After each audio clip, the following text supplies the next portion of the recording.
15 key facts and explanations based on Chapter 18, Implant Supported Complete Dentures, from the textbook. 1. Implant overdentures improve retention and stability. Explanation.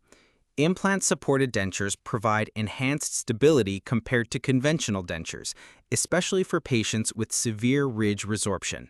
Just 2 implants can dramatically reduce movement and sore spots. 2.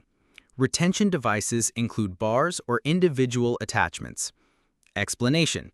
Overdentures may be retained using a bar clip system or individual attachments like ball and O-ring, magnets, or ERA attachments.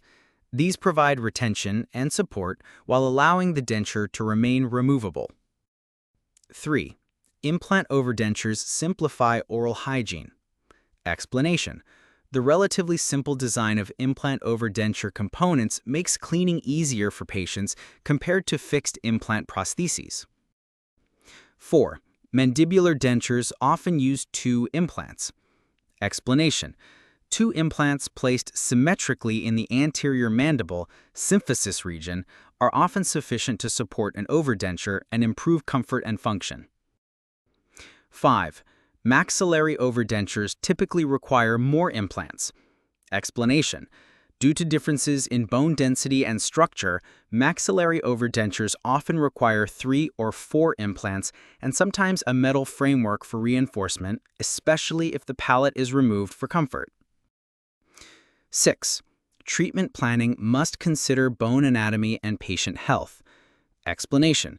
Implant planning requires evaluating bone height, density, anatomy like sinus and nerve location, and systemic conditions like diabetes or smoking that could affect healing and implant integration. 7. Relines and rebases are still needed. Explanation.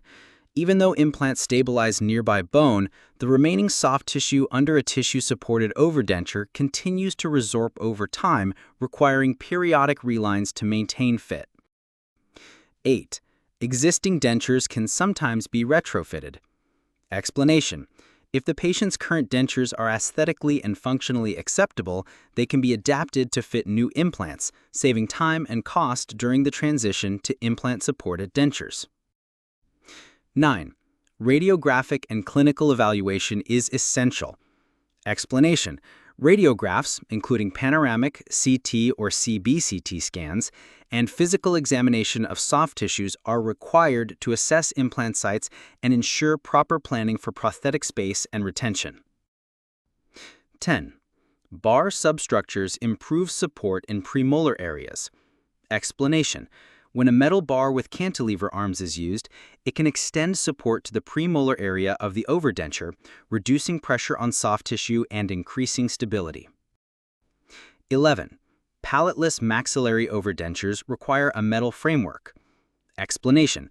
Removing the palate from a maxillary denture improves comfort and taste perception but weakens the prosthesis, often necessitating a reinforcing metal framework. 12. Single retentive attachments are cost-effective. Explanation. Using individual components instead of a full bar is simpler, more economical, and often sufficient for patient satisfaction, especially when tissue support is adequate. 13. Bar attachment procedures require passive fit. Explanation. When fitting the bar substructure, it must be passively seated and not stress the implants. This is confirmed during the trial fit and adjusted as needed. 14. Clinical pickup of attachments requires precise technique. Explanation. During chair-side pickup of components like ERA clips, undercuts must be blocked out and occlusion maintained to ensure proper placement without locking the denture onto the bar. 15. Space between the ridges determines component selection. Explanation. Vertical space available between the ridges affects whether a bar or single attachments can be used.